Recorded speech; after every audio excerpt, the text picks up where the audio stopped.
السلام علیکم ناظرین، خاور نعیم ہاشمی آفیشل میں آپ کو آداب عرض ہے۔ ناظرین، آج ہم باتیں کریں گے حبیب جالب صاحب کی۔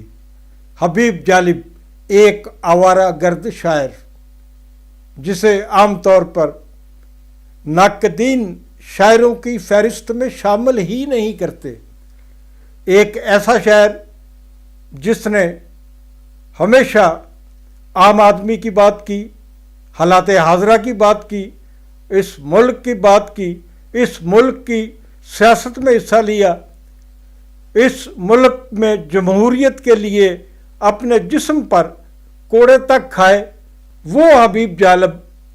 ان کے کئی قصے میرے پاس ہیں۔ جالب صاحب بنیادی طور پر میرے والد صاحب کے دوست تھے، لیکن جب میں بڑا ہوا، جوان ہوا، شعبہ صحافت میں آیا تو میری بھی ان سے دوستی ہو گئی۔ مجھے یہ اعزاز حاصل ہے کہ میں نے حبیب جالب کے ساتھ برس ہا برس لاہور کے پرانے پریس کلب میں تاش بھی کھیلی۔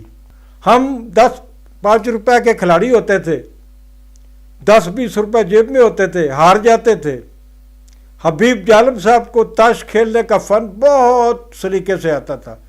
وہ بڑے ہی ان حماق سے جیتنے کے لیے تاش کھیلا کرتے تھے۔ جب وہ 200-400-500 روپے جیت جاتے تو مجھے دیکھتے اور ایک کونے میں لے جاتے اور پوچھتے، کاکا کتنے ہارے ہیں؟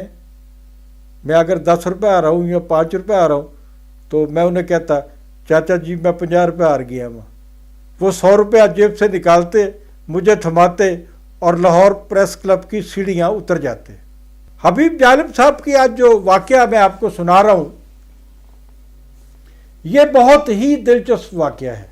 جب ہم نئے مارکیٹ میں گئے تو ہمیں پتہ چلا کہ ان کا مستقل مسکن جو ہے وہ خورشید محمود قصوری کے والد محمود قصوری صاحب کی فین روڈ والی کوٹھی ہے، اور وہ عام طور پر وہیں پر سویا کرتے تھے۔ پھر ان کے اڈے بدلتے رہے، وہ پریس کلب میں بھی سوتے رہے۔ وہ آخری دنوں میں اداکار مصطفیٰ قریشی کے گھر بھی انہوں نے بہت راتیں گزاری، لیکن سب سے زیادہ وقت جو انہوں نے دیا وہ باری علیق کے صاحبزادے مسعود باری کے پرانی انارکلی والے گھر میں دیا۔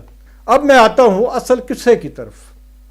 حبیب جالب صاحب مسعود باری کے گھر جانے کے لیے جب چوک پرانی انارکلی پہنچتے تو وہاں سے وہ ان کے بغل میں ایک بستہ ہوتا تھا، یہ ان کی ایک مستقل نشانی تھی۔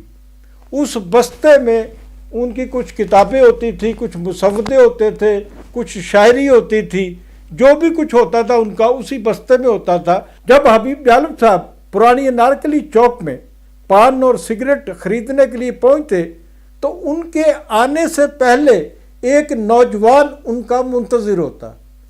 جو ہی جالب صاحب آتے وہ نوجوان ان کے لیے پان لگواتا، ان کے لیے سگریٹ خریدتا، اور خود ان کے پانوں کے اور سگریٹ کی ادائیگی وہ نوجوان خود کرتا۔ پھر حبیب جالب صاحب سے ان کا بیگ لے کے خود پکڑ لیتا، اور حبیب جالب صاحب کے ساتھ ساتھ چلتا ہوا وہ مسعود باری کا جو اڈا تھا، ڈیرا تھا، اس کی سیڑھیاں چڑھتا، اور سیڑھیاں چڑھنے کے بعد اس کو ایسے محسوس ہوتا کہ جیسے اس نے کوئی بہت بڑا قلعہ فتح کر لیا ہے اور بہت بڑا کارنامہ انجام دیا ہے کہ وہ خود حبیب جالب صاحب کو یہاں تک لے کر آیا ہے۔ یہ تو تھا اس نوجوان کا معمول، لیکن اچانک ایک دن کیا ہوا؟ حبیب جالب صاحب پرانی نارکلی کی اسی پان شاپ پہ رکے، نوجوان وہاں کھڑا ہوا تھا۔ جالب صاحب نے اپنے لیے پان بنوائے، سگریٹ لیے، لیکن وہ نوجوان اپنی جگہ سے نہیں ہلا۔ اس نے حبیب جالب صاحب کو ویلکم نہیں کہا، اس نے حبیب جالب صاحب کے پانوں اور سگریٹ کے پیسے ادا نہیں کیے۔ جو ہی حبیب جالب صاحب مسعود باری کے چوبارے کی طرف بڑھنے لگے تو وہ ان کے پیچھے پیچھے ہو لیا۔ جالب صاحب مسعود باری کے چوبارے کی سیڑھیاں چڑھ رہے تھے اور وہ نوجوان ان کے دبے پاؤں پیچھے پیچھے تھا۔